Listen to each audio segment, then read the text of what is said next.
Bonjour à tous. Aujourd'hui, on va parler de la mauvaise foi. On pourrait croire de prime abord que la mauvaise foi n'est pas vraiment une question philosophique, que c'est plutôt une question psychologique, mais on va voir aujourd'hui que c'est une question qu'on peut traiter sous l'angle de la philosophie. C'est ce qu'a fait Jean-Paul Sartre dans un ouvrage intitulé L'être et le néant, un ouvrage assez difficile d'accès, mais absolument indispensable pour comprendre sa vision du monde. Et ce que Sartre appelle la mauvaise foi, ce n'est pas tout à fait la même chose que ce qu'on appelle couramment la mauvaise foi. Même s'il y a un point commun, même s'il y a un mécanisme commun, et c'est ce mécanisme que je vais tenter de vous décrire aujourd'hui. Alors déjà, commençons par parler de la mauvaise foi au sens courant. Au sens courant, la mauvaise foi, c'est l'attitude qui consiste à nier la réalité.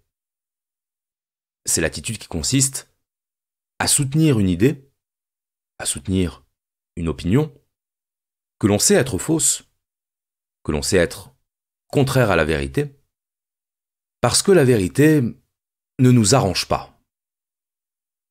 On est de mauvaise foi quand on nie la vérité, non pas parce qu'on l'ignore, mais justement parce qu'on la connaît et qu'on ne veut pas l'assumer. Parce qu'elle va à l'encontre de nos intérêts. De quels intérêts ? Bien, c'est ce qu'on va voir, mais notons déjà une chose intéressante, qui est que la mauvaise foi, à la différence du mensonge, ne vise pas seulement à convaincre l'autre. Elle vise à se convaincre soi-même.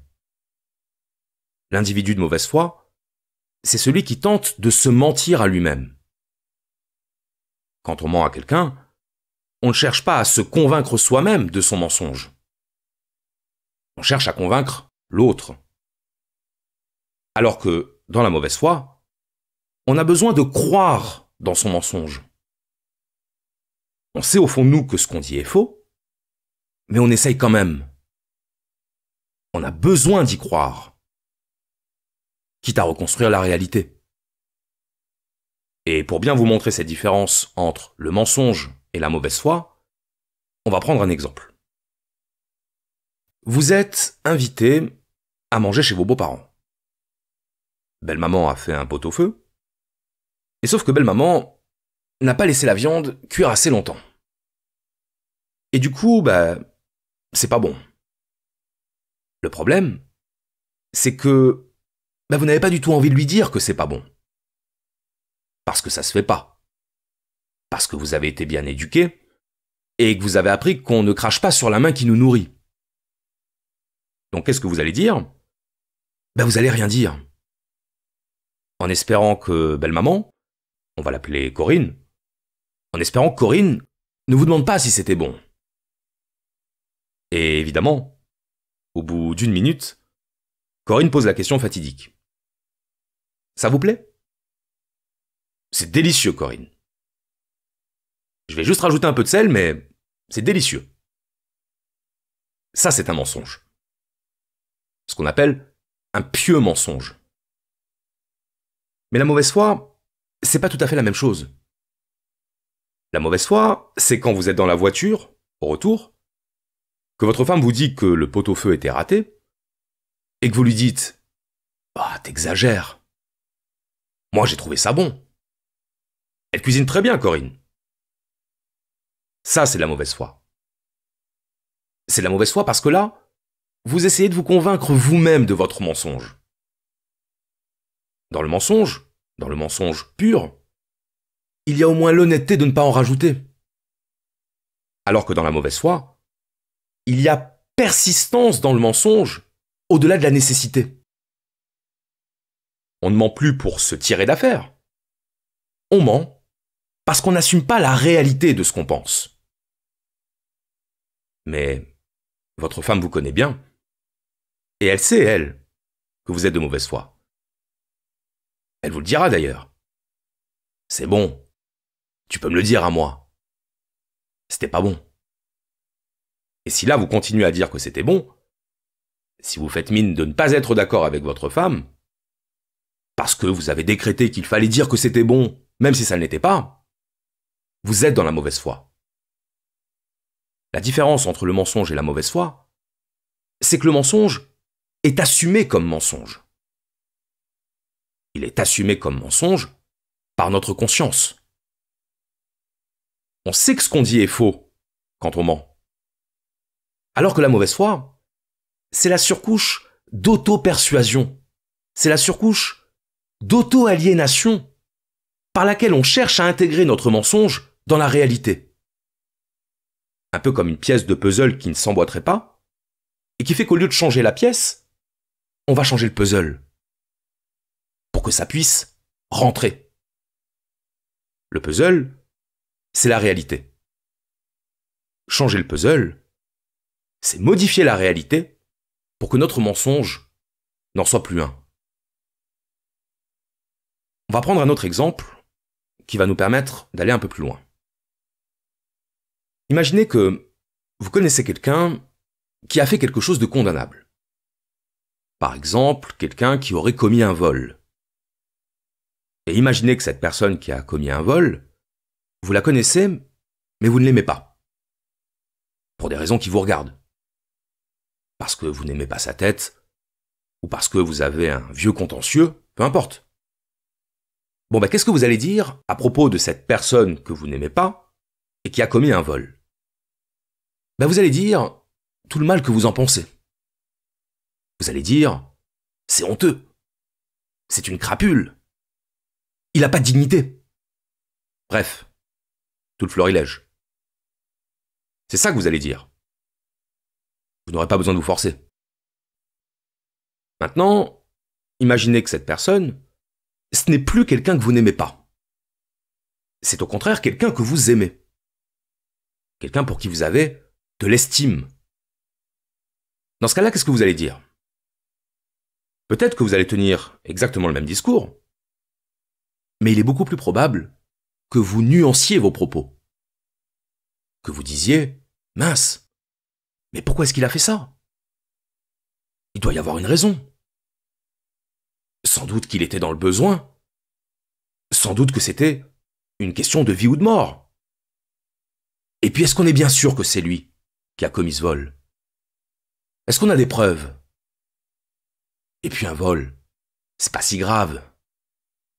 Il n'y a pas mort d'homme. Vous voyez ce genre de situation? Une situation d'asymétrie.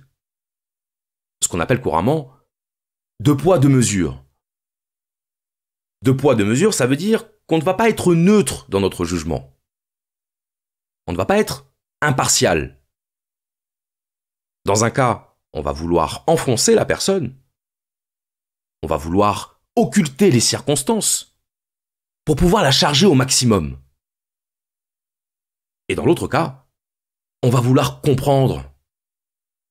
On va vouloir atténuer. On va vouloir contextualiser.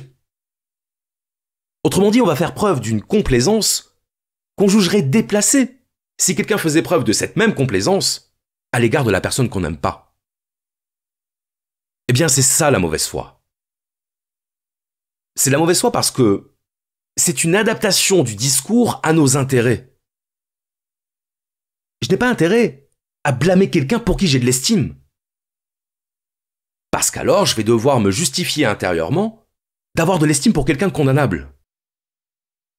Alors que quelqu'un que je n'aime pas, j'ai au contraire intérêt à le blâmer.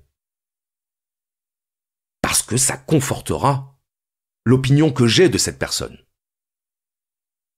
On appelle ça le jugement motivé. Le jugement motivé, c'est quand on ne juge pas sur pièce, mais à partir de la conclusion qu'on aura préalablement choisi de défendre. Le jugement motivé, c'est quand on met la conclusion en amont du jugement et qu'on élabore tout un scénario argumentatif pour justifier ce qu'on n'irait jamais justifier dans une autre situation. C'est ça l'épicentre de la mauvaise foi. Le jugement motivé. Et là où le jugement motivé se fait ressentir avec le plus de force, c'est quand il nous concerne. Quand il nous concerne, nous. quand c'est nous qui sommes la cible d'un jugement, on réagit différemment que quand c'est l'autre qui est la cible d'un jugement. Et c'est là que sera prononcée la fameuse phrase « Oui, mais moi, c'est pas pareil. » Toi aussi, tu as commis un vol. Oui, mais moi, c'est pas pareil. Ah bon, c'est pas pareil. Et pourquoi c'est pas pareil? Pourquoi? Parce que c'est moi. Et moi, c'est pas pareil. Voyez ce raisonnement circulaire. C'est pas pareil quand c'est moi, parce que quand c'est moi, c'est pas pareil. On s'en sort pas.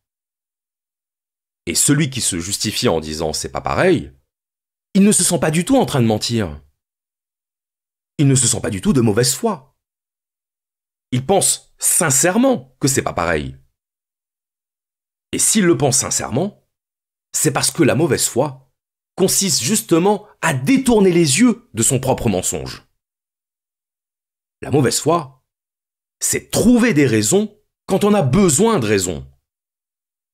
Et c'est ne pas trouver de raison quand on ne veut pas trouver de raison. Ne pas vouloir trouver de raison, c'est vouloir qu'il n'y ait pas de raison. Parce qu'une bonne raison risquerait de nous obliger à nuancer un jugement qu'on n'a pas du tout envie de nuancer. Parce que ce n'est pas dans notre intérêt. C'est dans ce sens-là qu'il faut entendre le mot intérêt. L'intérêt qu'on défend à travers la mauvaise foi, ce n'est pas un intérêt matériel. C'est un intérêt psychosymbolique. C'est un intérêt en termes d'affect et de représentation. Et c'est ce qui fait que dès lors qu'il y a de l'affect en jeu, le jugement n'est plus neutre. Le jugement n'est jamais neutre. Il est l'extension de l'affect. Il est la forme théorisée de l'affect. Comme dit Sénèque, la raison veut décider ce qui est juste, l'émotion veut qu'on trouve juste ce qu'elle a décidé. Quand on est sous l'emprise d'un affect, on devient cet affect. Et en devenant cet affect, on ne voit plus l'affect. On se confond avec lui. La mauvaise foi, c'est la traduction de notre fusion avec l'affect. C'est la traduction de notre incapacité à décoller la raison de l'affect. Beaucoup de gens pensent que la raison peut s'émanciper de l'affect. Ils diront, si on regarde les choses de manière factuelle. Mais enfin, écoutez bien l'absurdité. Si on regarde de manière factuelle. Comment peut-on regarder de manière factuelle? Un regard, c'est le contraire d'un fait. Un regard, ça suppose un angle sous lequel on regarde. Ça suppose une perspective sous laquelle on regarde. Et c'est cette croyance dans la neutralité de nos jugements qui conduit à ce qu'on appelle en psychologie la dissonance cognitive. La dissonance cognitive, c'est une contradiction entre les faits et notre système de croyance. C'est une contradiction entre la réalité et nos attentes vis-à-vis de cette réalité. Et donc la dissonance cognitive nous conduit à des stratégies d'évitement. On réécrit l'histoire, on reconstruit la réalité pour faire coïncider la réalité avec nos intérêts. Et c'est ce qui fait que la mauvaise foi entraîne des conflits. Parce que si on part du principe que la réalité est la même pour tous, quelqu'un qui transforme la réalité pour la faire coller à son système de croyance, ça énerve. Ça énerve celui qui est de mauvaise foi, qui sent bien que la réalité menace son système de croyance. Et ça énerve celui qui constate la mauvaise foi, qui a juste l'impression d'être pris pour un con. Mais si on admet que la réalité n'est pas la même pour tous, au sens où la réalité, c'est d'abord l'expérience subjective que nous avons de la réalité, si on admet qu'on se construit mentalement la réalité dont on a besoin pour pouvoir vivre et fonctionner avec son système de croyance, alors on comprend en quoi la mauvaise foi est une fatalité. On n'est pas de mauvaise foi pour le plaisir. On est de mauvaise foi par stratégie de survie. Dans la mauvaise foi, l'affect détermine la pensée. L'intérêt détermine la pensée. Et notre intérêt psychique premier, c'est le besoin de cohérence. Le besoin de cohérence, c'est ce qui assure l'équilibre et la stabilité de notre système identitaire. Qu'est-ce que j'appelle le système identitaire ? J'appelle système identitaire l'ensemble des croyances et des valeurs par lesquelles on se définit. Par lesquelles on se définit auprès des autres, mais aussi par lesquelles on se définit auprès de soi-même. Il ne faut surtout pas sous-estimer l'importance de l'image de soi. De l'image de soi auprès de soi. Il y a plus important que le jugement d'autrui sur nous. Il y a notre jugement du jugement d'autrui sur nous. On donne au jugement d'autrui la valeur que ce jugement a pour nous. Et donc tout l'enjeu de la mauvaise foi, c'est de maintenir notre image de soi auprès de nous-mêmes. Par exemple, si vous vous définissez comme quelqu'un de courageux, et que vous tenez à ce qualificatif pour vous définir, et j'insiste sur le verbe tenir, bien dans ce cas-là, il vous sera très difficile d'admettre que vous ayez pu, à un moment donné, faire preuve de lâcheté. Parce qu'alors, vous vous trouverez en contradiction avec votre système identitaire. Et donc si quelqu'un vous fait remarquer que vous avez fait preuve de lâcheté, et qu'au fond de vous, vous savez qu'il n'a peut-être pas totalement tort, vous n'allez pas l'accepter. Vous ne pourrez pas l'accepter. Vous ne pourrez pas l'accepter parce que vous aurez tellement misé sur le fait que vous étiez quelqu'un de courageux, que si du jour au lendemain, cet élément de votre identité venait à s'effondrer, vous ne seriez plus vous-même.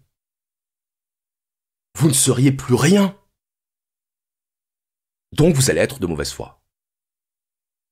Vous allez dire par exemple que la personne n'a rien compris. Ou vous allez lui retourner la critique. Ou vous allez déployer toute une rhétorique argumentative pour lui prouver qu'elle a tort et que vous avez raison. Parce qu'il y va de votre sentiment de cohérence. Parce qu'il y va de la représentation que vous vous êtes construite de vous-même. Et qu'à partir du moment où on s'est construit une représentation de soi-même, il n'est plus question d'en changer. Ce serait comme détruire ce qu'on a passé toute sa vie à construire. C'est coûteux. Donc, qu'est-ce que vous allez faire ? Vous allez rationaliser.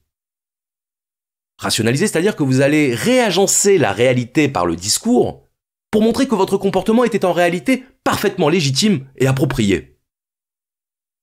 Donc vous allez vous accrocher aux branches, vous allez faire des acrobaties avec la logique, parce que l'important n'est pas la vérité. L'important est le sentiment de cohérence. L'important, c'est l'illusion de la cohérence. Donc non, vous n'avez pas été lâche. Jamais de la vie. Et ceux qui soutiennent le contraire, ce sont eux qui sont de mauvaise foi. La mauvaise foi, c'est une balle de ping-pong. Vous êtes attaché à la vérité. Vous prenez la franchise, vous prenez la sincérité, la transparence, et pourtant, il vous arrive de mentir. Problème. Comment justifier le fait de mentir quand on a fait de la franchise un élément central de son système identitaire ?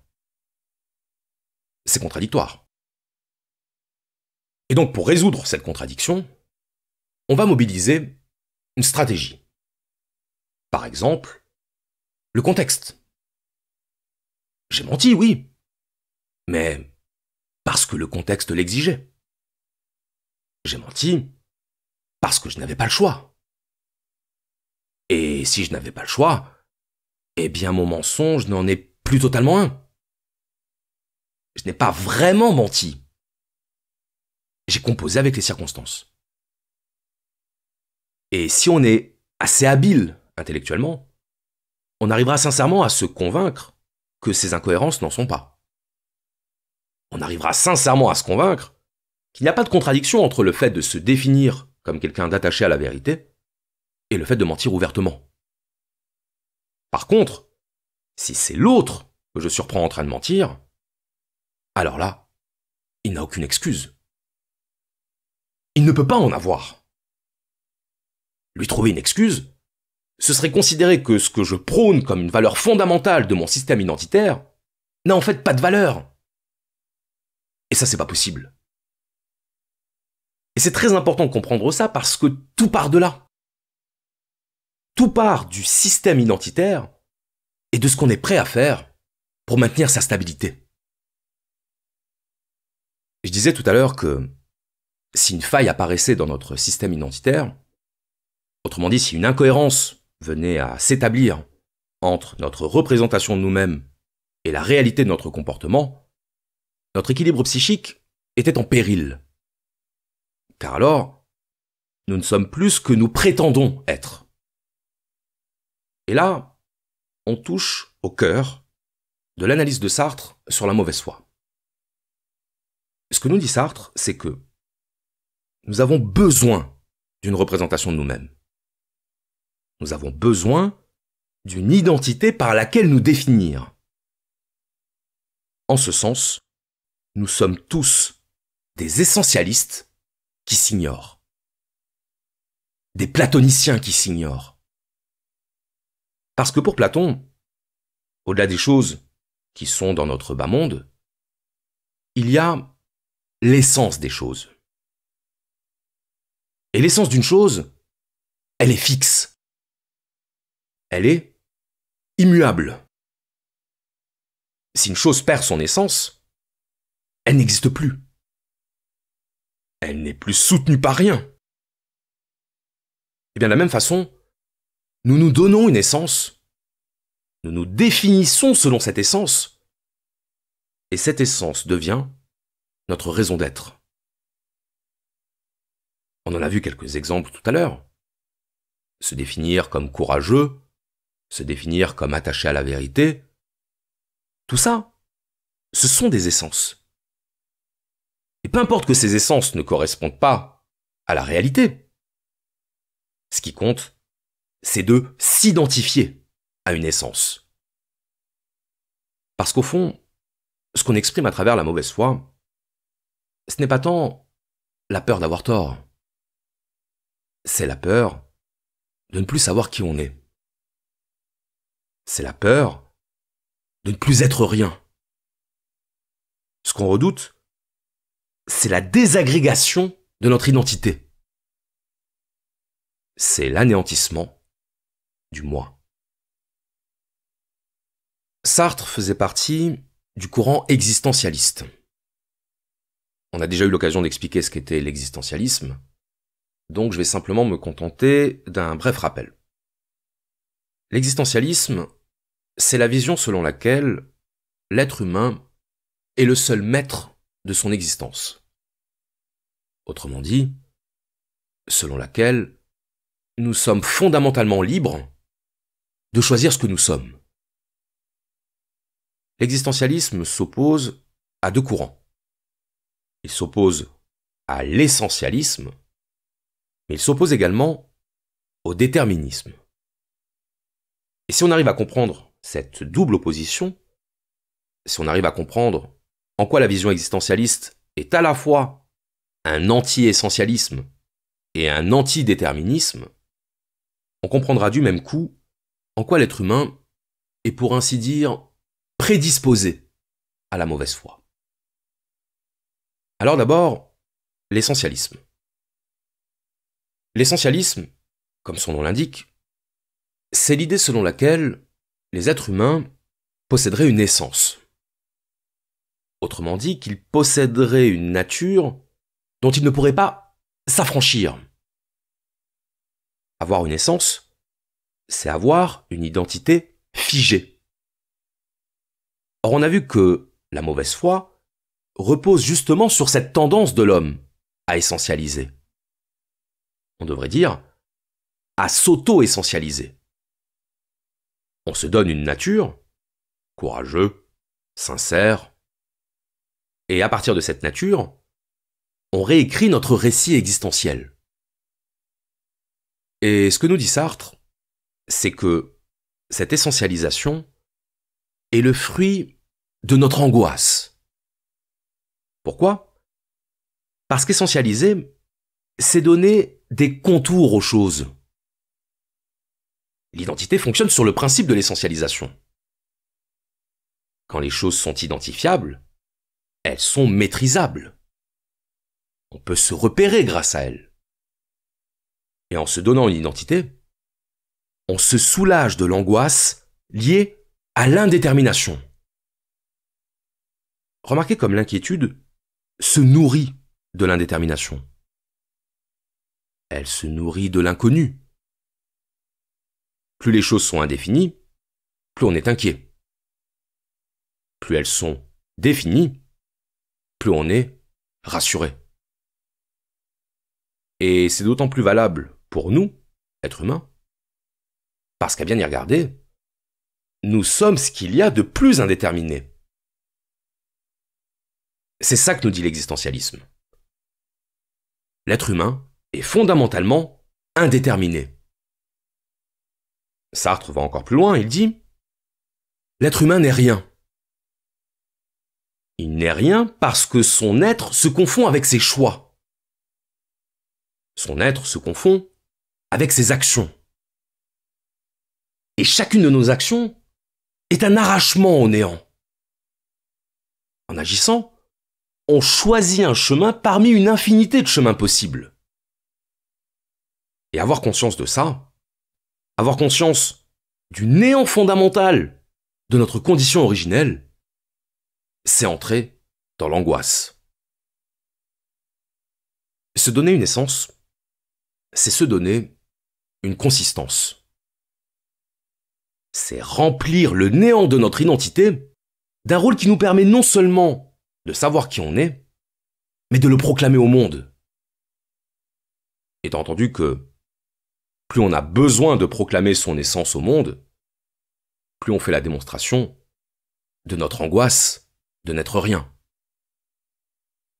Asséner que l'on est ci ou que l'on est ça, c'est avoir besoin de le rappeler. De se le rappeler. Et ce que nous dit Sartre, c'est qu'en se donnant une essence, on se comporte comme si on était une simple chose. Les choses ont une essence. Elles ont une forme, une fonction, une raison d'être. En se définissant, en se donnant une identité, un rôle, un caractère, on se chosifie. On se traite soi-même comme une chose. Et ce faisant, on se donne la possibilité de maîtriser notre essence. L'être humain ne veut pas être libre parce qu'il ne veut pas être néant. Il ne veut pas être possibilité. L'être humain veut être quelque chose. Et ce quelque chose constitue pour lui une garantie de n'être pas rien. L'être humain s'auto-définit, il s'auto-essentialise pour échapper au néant. Mais comme je le disais, l'existentialisme ne s'oppose pas seulement à l'essentialisme. Il s'oppose également au déterminisme. Et le déterminisme, c'est l'idée que nous ne sommes pas libres parce que nous sommes le produit d'une combinaison de causes et d'effets auxquels on ne peut pas se soustraire. Le déterminisme, c'est dire par exemple « je suis comme ça parce que mon environnement m'a rendu comme ça ». C'est dire « je ne peux pas faire ça parce que mes conditions de vie ne me le permettent pas ». Le déterminisme, c'est la négation de notre pouvoir de choisir notre condition. C'est donc là encore une manière de rejeter notre liberté, de nier notre liberté. Et c'est ça que Sartre appelle la mauvaise foi. La mauvaise foi, c'est la fuite vis-à-vis de ce que nous sommes, à savoir des êtres libres. Des êtres capables de ne pas se soumettre passivement au déterminisme.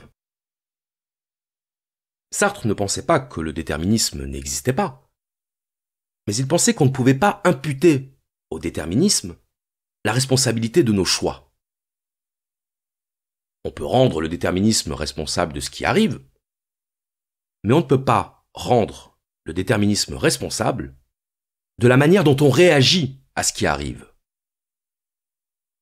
C'est sa célèbre citation : « L'important n'est pas ce qu'on a fait de nous, mais ce qu'on fait de ce qu'on a fait de nous. » Parce que pour Sartre, l'être humain a toujours le choix. C'est d'ailleurs ce qui le différencie des autres êtres de la nature. Le choix. Donc quand on parle de déterminisme à propos de l'être humain, on réduit l'être humain à une chose parmi les choses. On fait de l'être humain un être mécanique. Un être dépourvu de discernement, dépourvu de volonté, dépourvu de conscience. On le déshumanise.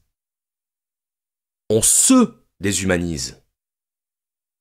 Et on accable le monde, on accable le contexte, les lois sociologiques de notre propre lâcheté. En 1386, une truie fut condamnée à mort pour avoir dévoré le bras d'un enfant.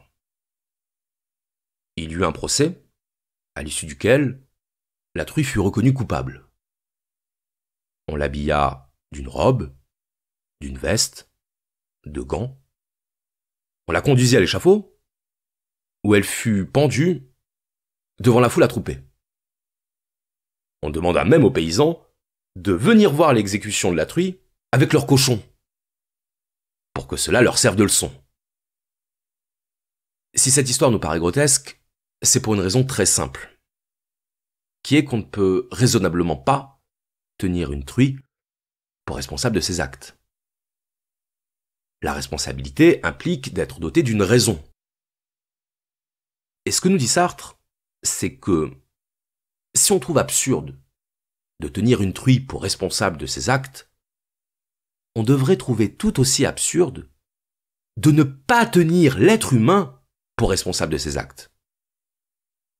Pour Sartre, c'est parce que l'être humain est doté d'une conscience qu'il est responsable de ses actes. Et aucun déterminisme ne saurait remettre ça en cause.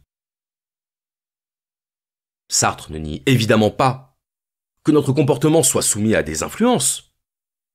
Bien sûr qu'il y a des influences. Bien sûr qu'on ne fait pas exactement ce qu'on voudrait, comme on le voudrait. Qui serait assez naïf pour le croire? Mais ce que dit Sartre, c'est que l'influence ne signifie pas le déterminisme. Un corps inerte n'a pas le choix de ce que vous lui faites subir. Il obéit. Il obéit passivement. Mais un être humain n'est pas un corps inerte. La vision déterministe de l'homme, c'est la vision de l'homme comme être fondamentalement passif. Comme être fondamentalement mécanique. Mais enfin, dans ce cas-là, qu'est-ce qui différencie l'homme des choses inertes? Qu'est-ce qui différencie l'homme de cette table, de cette chaise, de cette lampe? Qu'est-ce qui différencie l'homme des choses, si ce n'est précisément la liberté? Et encore une fois, être libre, ça ne veut pas dire être en apesanteur. Ça ne veut pas dire flotter au-dessus des déterminations. Ça veut dire avoir le dernier mot sur les déterminations. Ça veut dire être capable de dire oui ou de dire non aux déterminations. Et la mauvaise foi, c'est le fait de nier ce pouvoir de l'homme. La mauvaise foi, c'est transformer l'être humain en chose et l'existence en subsistance. Je cite. Il s'ensuit d'abord que celui à qui l'on ment et celui qui ment sont une seule et même personne, ce qui signifie que je dois savoir en tant que trompeur la vérité qui m'est masquée en tant que je suis trompé. Mieux encore, je dois savoir très précisément cette vérité pour me la cacher plus soigneusement, et ceci non pas à deux moments différents de la temporalité, ce qui permettrait à la rigueur de rétablir un semblant de dualité, mais dans la structure unitaire d'un même projet. Comment donc le mensonge peut-il subsister si la dualité qui le conditionne est supprimée? À cette difficulté s'en ajoute une autre qui dérive de la totale translucidité de la conscience. Celui qui s'affecte de mauvaise foi doit avoir conscience de sa mauvaise foi, puisque l'être de la conscience est conscience d'être. Il semble donc que je doive être de bonne foi, au moins en ceci que je suis conscient de ma mauvaise foi.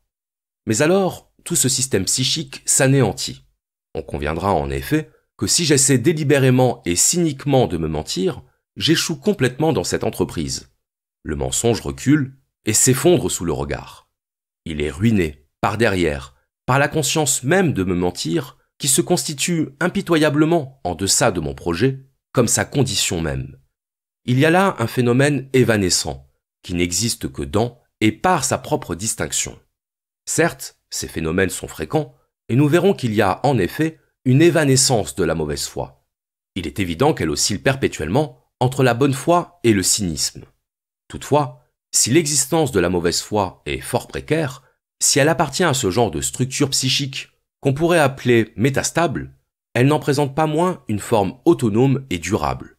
Elle peut même être l'aspect normal de la vie pour un très grand nombre de personnes. On peut vivre dans la mauvaise foi, ce qui ne veut pas dire qu'on ait de brusques réveils de cynisme ou de bonne foi, mais ce qui implique un style de vie constant et particulier. Notre embarras semble donc extrême, puisque nous ne pouvons ni rejeter, ni comprendre la mauvaise foi. La mauvaise foi sartrienne, c'est le réflexe par lequel l'homme passif revendique sa passivité pour ne pas avoir à assumer sa responsabilité.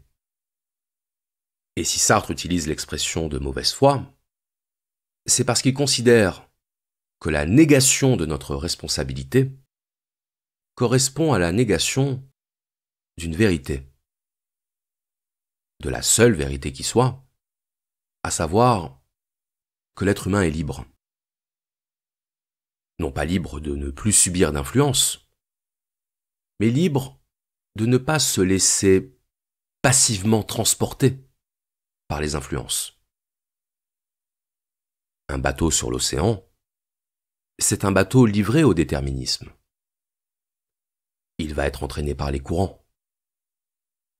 Mais si sur ce bateau, vous mettez un capitaine qui tient le gouvernail, que vous mettez un équipage à ses ordres, alors le bateau cesse d'être le jouet du déterminisme. Le bateau, c'est notre corps. Le capitaine, c'est notre conscience. L'équipage, c'est la volonté dirigée par la conscience. Le bateau sur l'océan n'est alors plus le jouet des vagues. Il devient l'adversaire des vagues. Adversaire au sens littéral. Ce qui fait face. Ce qui fait front. Rappelons que capitaine, ça vient de caput, qui veut dire la tête. Nous sommes les capitaines de notre existence. Et être capitaine de son existence, ça suppose de ne pas détourner les yeux du gouvernail. Ça suppose de regarder le gouvernail en face et de dire « Je suis le capitaine. Je suis celui qui tient la barre. Je suis celui qui ne fuit pas, qui ne recule pas. J'existe, envers et contre tout. Je vous remercie.